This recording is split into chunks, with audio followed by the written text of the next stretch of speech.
in line. No one's in line. And Claire is going to repeat the question for Stan, because Stan doesn't hear so good over this PA system. But you want to do the honors? Why don't you do the honors? Should she do the honors? Y'all already got the name, right?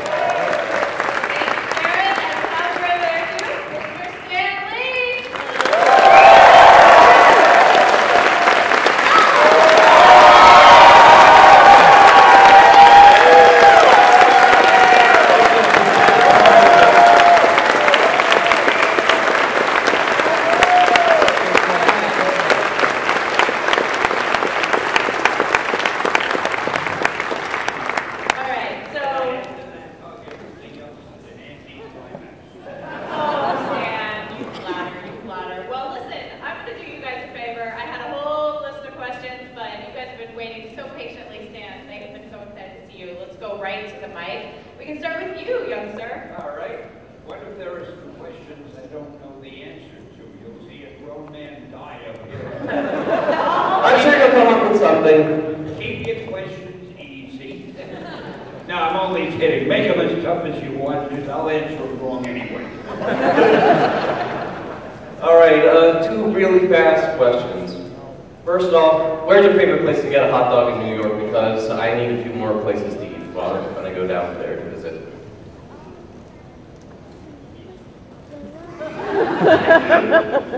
My favorite restaurant used to be a place, and they cut it called Nino's, and they went out of business years ago. So I don't know what to recommend, but when you come to Los Angeles, I can always tell you a few good places.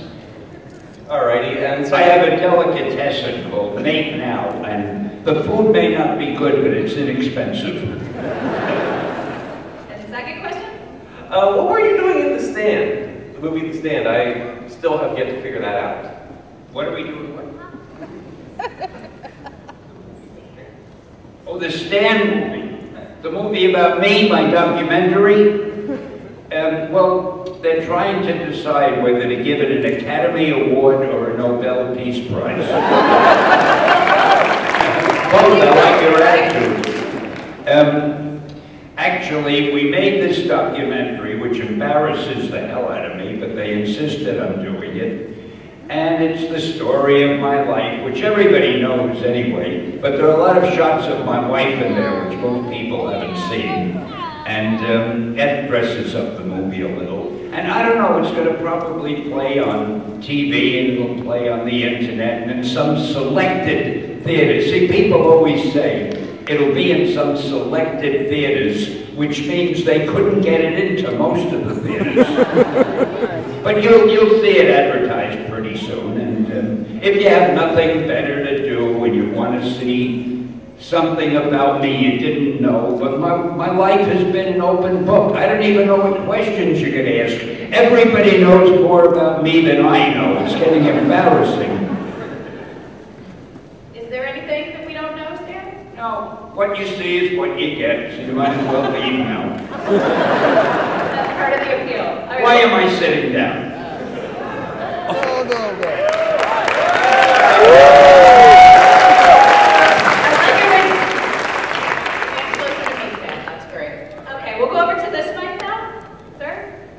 Hello, can you hear me? Yes. Check, mic check. First of all, thank you for coming here to Wizard World, Philadelphia.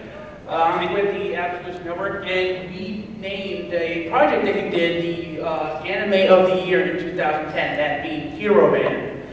I was wondering if you could talk to us a little bit about your involvement in the Hero Man franchise and when we could possibly see it dubbed here in America.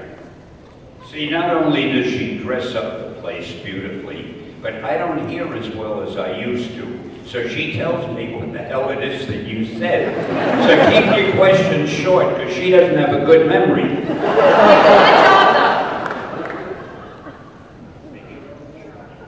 What's the Hero Man?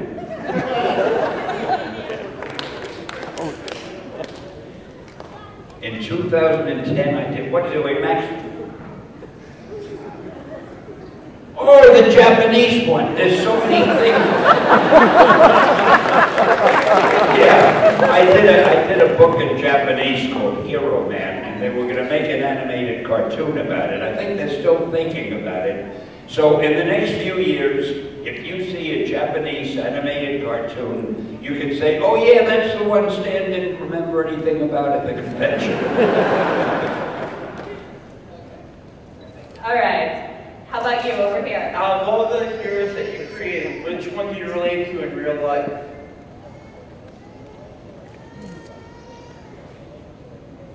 Oh, I relate to all of them because there's a little bit of all of them in me. The grandeur and the wonder and the power and the charisma. I mean, it might be very obvious. I think I'm going to leave now because I see there are a few empty seats in the audience. I never speak to an audience where there are any empty seats. Yeah, next time I'd like you to do better. Okay. Stan, you created Iron Man. You based him off of Howard Hughes. Is that correct? That is correct. So, absolutely correct. Does that liken you to Howard Hughes? Does it make me like Howard Hughes? Well, I have news for you, and I hate to admit this. Howard Hughes was quite a bit wealthier than I am. And he was also an inventive genius and an adventurer.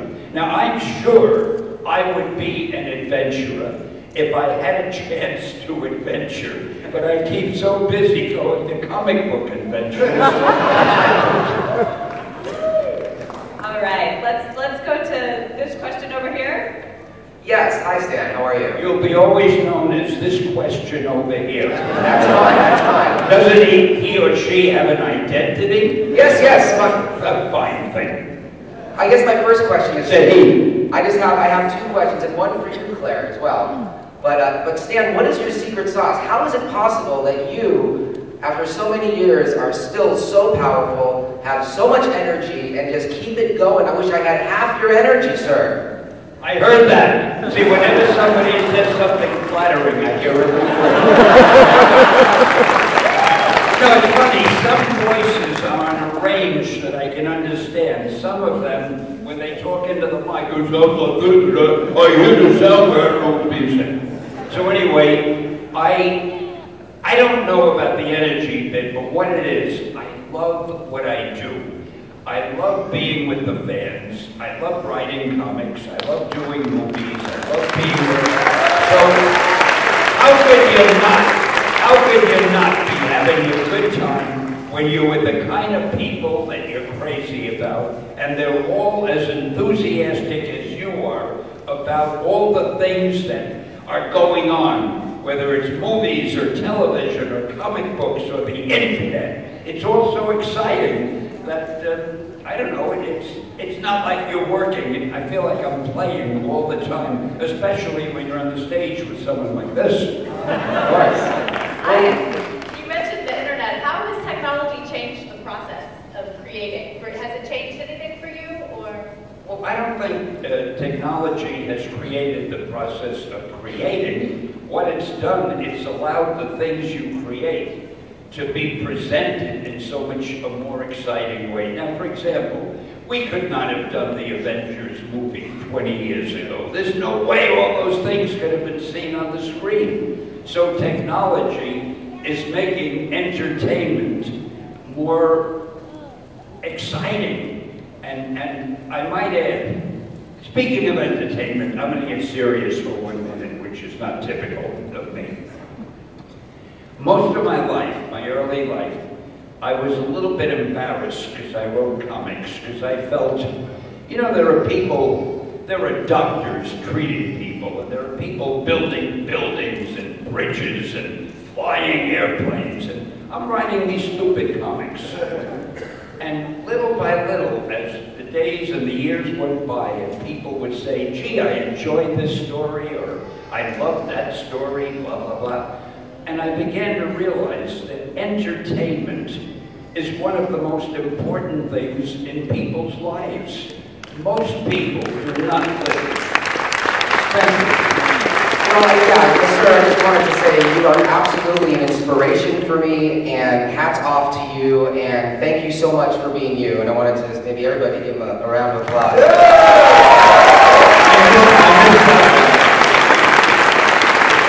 Thank you. So anyway, I realize now that entertainment is important, and it fills a needed spot in people's lives. So all of you who are involved with comics and movies and television, you're all part of something that's very big and meaningful and entertaining, and thank you for letting me be a part of it too. Just really quickly, Claire, I just wanted to know, I'm such a big fan. What do you do that makes you so hot? I stand next to Stan.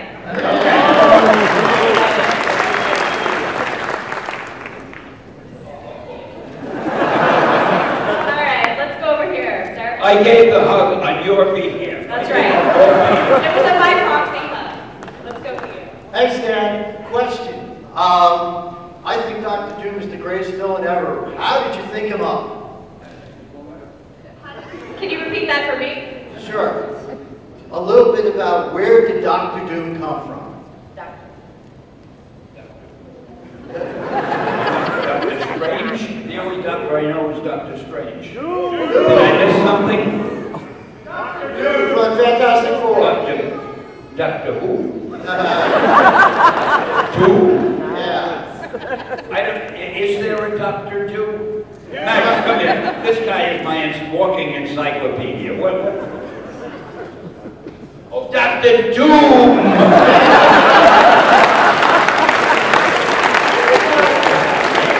I was just teasing you. I like to watch her look confused.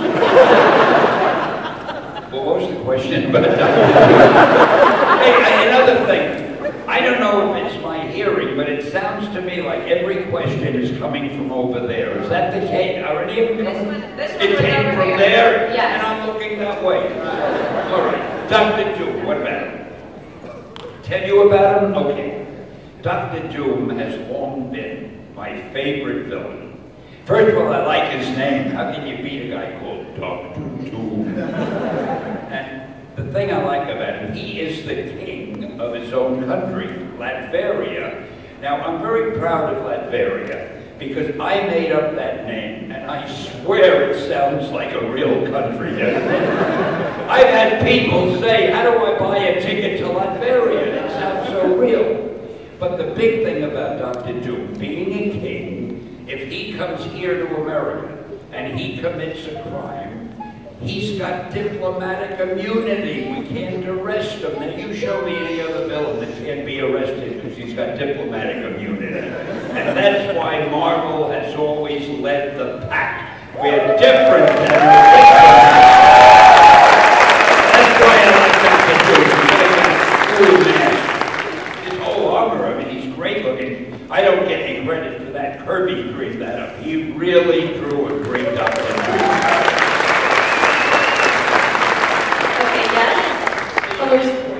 This time we're going over here, yeah? Hello, Stan. I got one quick question. How long did it take for you to realize that Spider-Man was going to be huge?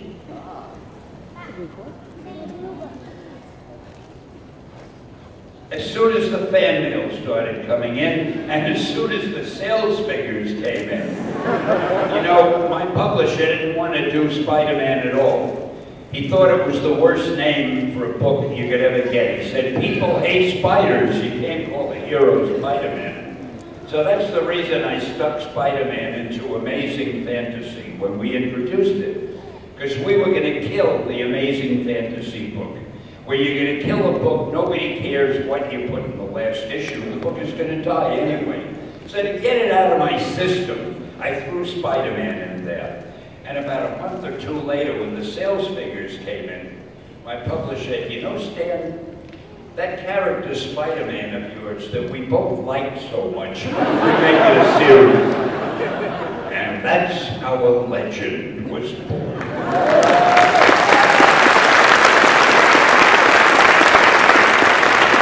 Okay, next. Thank you for coming, Stan. You're welcome. Is there a Marvel comic or Marvel character that you want to see as a major motion picture that other people at Marvel wish you would just let go of?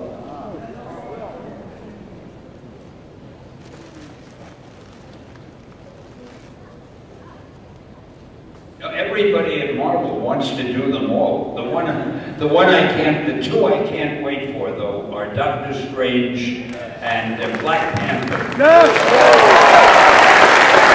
And you'll be seeing them before you know it. Oh, and also Ant-Man is in the works. They think that's an inexpensive one. I mean, the guy is only that big. How much film will it be? All right, let's go over here. I just wanted to say thank you for creating Peter Parker, Stanley, because I think, I don't know where I'd be if I didn't grow up with Peter Parker. Just the geeky guy who can make it. So thank you very much. And Thank you.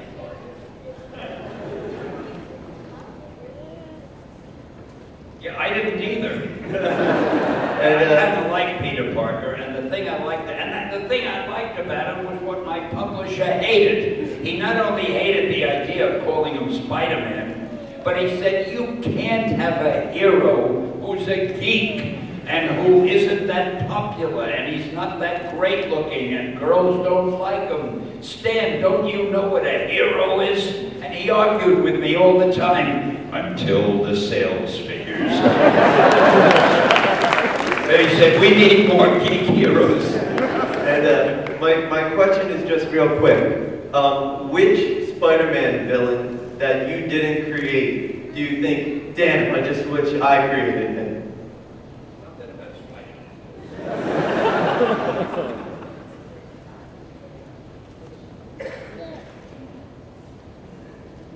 I can't think of any that I didn't create.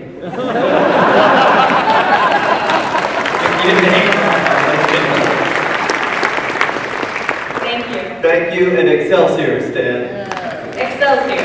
Excelsior.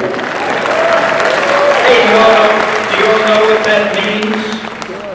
It's from an old English saying, which means, and it's very apropos, it means upward and onward to greater glory. What could be better, huh? Dan, do you have a definition for hero? Stanley. Now, I think a hero is anybody who just does something good when he's faced with a choice. Am I going to go on the dark side, or will I go on the right side and do? When you have a choice between the good and the bad, you pick the good, you're a hero. And it doesn't matter if you're a nurse working in a hospital, if you're a prize fighter, if you're a scientist, or if you're the President of the United States. The one who does things that are good is a hero. The ones who does things that are bad reads DC Comics.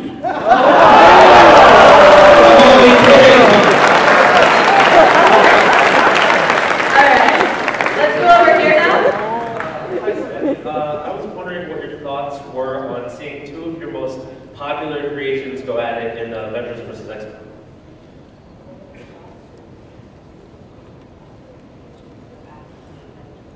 Oh, it's great. I used to do that in the comic books all the time. I'd have the Hulk fight Iron Man, or Spider-Man fight the Fantastic Four, or I fight her, it doesn't matter.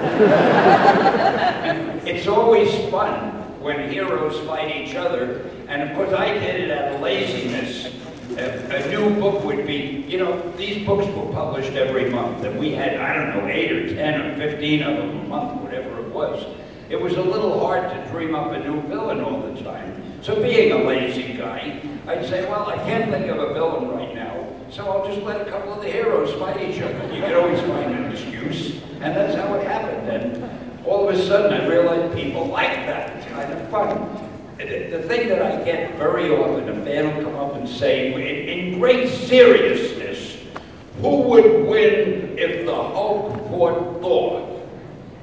And I always would say it depends on who's writing the story. But people seem to love that business of heroes fighting each other, and who am I to go against what people want, right? Exactly. All right, let's go over here. Stan, I want to ask, what was it like working with Jack Kirby during the early days of Marvel? Oh, it was great. Jack was so good. What he was an artist, but he was also a story writer with pictures. He and I would discuss what the story should be, whether it was for Thor or the Fantastic Four, or whatever book he was working on. And we just talked, either I'd write out a little outline, or we would just talk about it for a couple of minutes. You know, I might say something like, in the next Fantastic Four, why don't we have Dr. Doom kidnap Sue Storm, and he takes her to Latveria, and the Fantastic Four have to rescue her, and here's how they'll rescue her. And that would be all I'd say. Now, he had to fill up 22 pages with just that. And he made up most of the little incidents. And then he would send me the 22 pages of artwork with all those drawings beautifully done in pencil. And I would put in all the dialogue balloons and the captions and the sound effects. I'd write them all in. And looking at the drawings that he did, it made it such fun for me to do the dialogue, because if I'd see a face like this, I knew the guy was scared. So it was easy for me to put in some masterful bit of dialogue like, and then the book would go out. So anyway, it was a great collaboration, but I was lucky. All the artists at Marvel were the same way. They were all visual storytellers. Gene Colan, Steve Ditko, John Romita, Bill Payne, John Russo. They were the greatest. They made me look good. That's why I loved them. Was Captain America the first character you and Jack Kirby collaborated on? It was the first one I collaborated with them on, but I did not create Captain America. That was created by Joe Simon and Jack Kirby. And when I came to work there, that was the one superhero script they had that meant anything. And I was given that to write after a few months. So it was wonderful, because I had read it as a civilian. And now I'm working in the place and I'm writing the stories and working with Jack. So that was terrific, but that was the first one I worked on. Okay, let's go over here. Hi, Stan. That's not literally true. We're not going over there. What she means is, let's be I don't want you to think she's leaving the stage.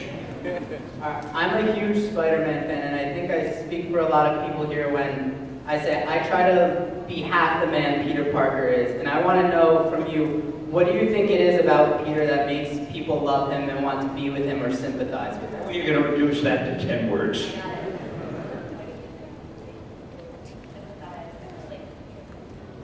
Oh, I guess the fact that Peter Parker is not your typical hero. He has problems. He worries about money. He always has love problems, or at least he did when I wrote him. And he's a guy who he's tortured in many ways. He doesn't always want to be a superhero, but it has been thrust on him. And I think people can relate. See, when I was writing him, I had everything go wrong. In one story, he'd have an ingrown toenail, so it was tough for him to run around. Whatever I can think of to make things difficult for him. And the thing I love best, there'd be a time when he had an old Aunt May, and she was always ill and kept dying. And there'd be a story where Aunt May needed a medicine desperately, or she expired. Now, the medicine was at a pharmacy in that side of town. But at the same time, whoever the supervillain was is about to destroy half the city on that side of town.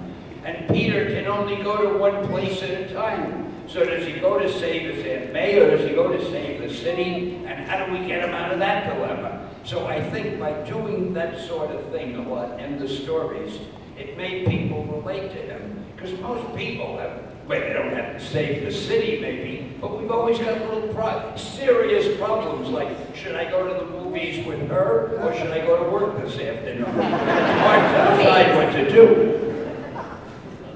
Okay. That was a kind of strange answer. I don't know if I really answered the question.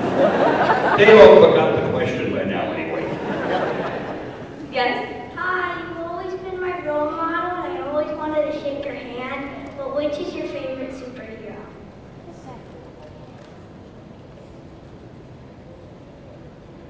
Well, I'm very flattered. I don't really have a favorite. I love them all. And whichever one I was writing at the moment, that was my favorite at the time. But it's like asking who's your favorite child, or, you know, you love all your children. Who's well, of course, my favorite person up here on the stand is this young lady. There's no doubt about that.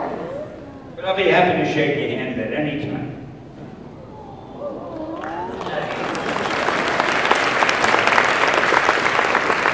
Yes.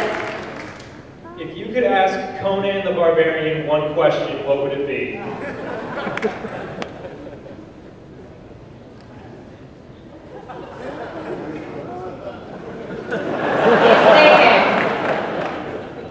This is a picture of Stan thinking. Why did you stop having Schwarzenegger play your role? Because he's the only guy that did it right.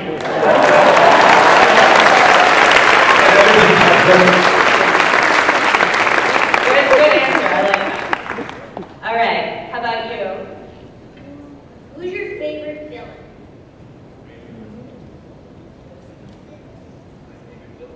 Dr. Doom, I mentioned that earlier. Okay, we have time for one more question. I'm so sorry, guys. Just getting started. We just got the sign. Time's up. I know. Don't shoot the messenger. It's her, not me. All right. Yes. Hi, Stan. It's a pleasure to be the next question. I enjoy looking out for you in all the Marvel movies, but I'm just curious, which is your favorite cameo in the Marvel movies?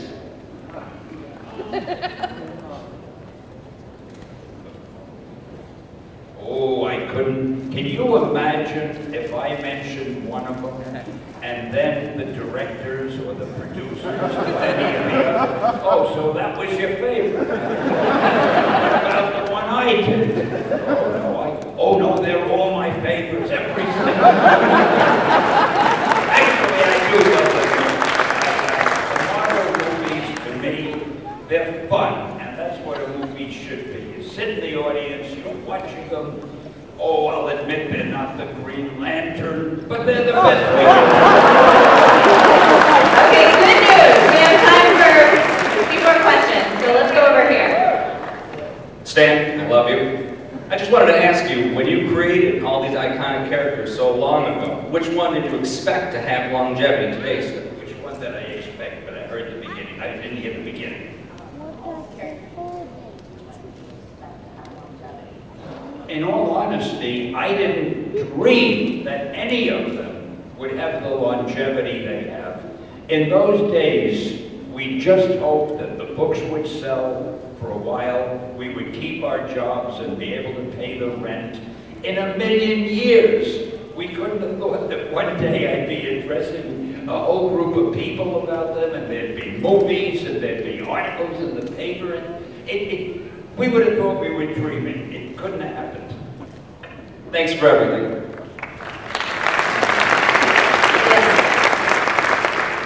Hello, Stan. You're doing a very good job with the movies and in the comic books. I have a two-part question.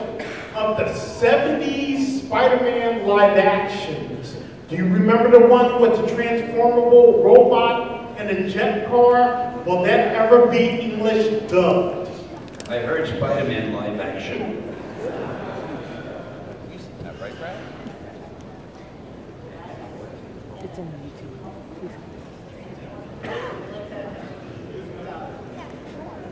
This one I don't get. Max, are you here? Did you hear that question? Okay, you know, you go back. I don't know, could you clarify the question a little bit? Yeah. Wait, what live action series in the 70s? Well, you dubbed it Spider Ninja. Was that a Japanese one? Yes. I don't remember any American Spider Ninja. Was there one? Do you know Max? Max knows everything. Huh? Now I don't hear you. Come here. Everybody whispers around here. Oh yeah, I said the Japanese one. I gotta tell you a funny thing about that. Since you're in Britain. Is he over there? You can swear the voice was coming, but somebody there playing tricks on me. Anyway, the Japanese did a whole series of Spider-Man movies, television shows. And I've seen them, and they were very well done, but there's one thing about them that I never could get over. Everyone was the same. It had the same formula. Here's how it opened up. Peter Parker was wandering along somewhere, and suddenly he'd see a very evil, giant robot who was doing bad things. The robot was about 30 feet high, and it was destroying something. So Peter would run somewhere, and all of a sudden, another robot would rise out of the ground, and that was Peter's, that was Spider-Man's. He would jump into that robot, and then the two robots would fight, and in the end, Spider-Man's robot beat the evil one, and that was the story. Next week, there was another episode. Peter Parker is walking along somewhere. I swear, they were all the same formula. There was always a bad robot. Peter would get into his good robot, and he'd fight the bad one. But what I don't understand is, what was the question? Okay, will it ever be English dubbed for on DVD for the American audience? I don't know if he would necessarily know, but if it is, I bet we could get him to put it on his website, therealstanlee.com. That would be someplace you can check back for that answer. Also, if you guys don't know about his YouTube channel, World of Heroes, you need to subscribe because there's going to be all sorts of good stuff on there. And Twitter, The Real Stan Lee. And here is the gentleman who would like to shake your hand. Thank you very much. Nice to have a real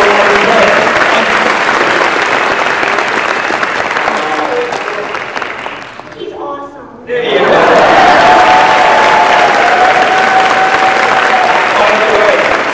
By the way, thank you so much. She's got all my little websites written here, and I think she was told, don't forget to mention this. Did you forget any of But them? I subscribe, so I imagine most of these people are here, No, just in case. wait a minute, to be a good salesman. Yes. You subscribe to what? Stan, let me tell you, I subscribe to your YouTube channel, World of Heroes. And what else? And I also follow you on Twitter, @TheRealStanLee. Anything else? I think there Well, are. sometimes, if I'm desperate for some Stan-isms, or need to get my Stan fill, I go to therealstanlee.com. Should we pause a minute to give them time to make notes? I think they got it. Thank you very much. Absolutely. And thank all of you. And now that you know what the word means, you can all join me in shouting, hey!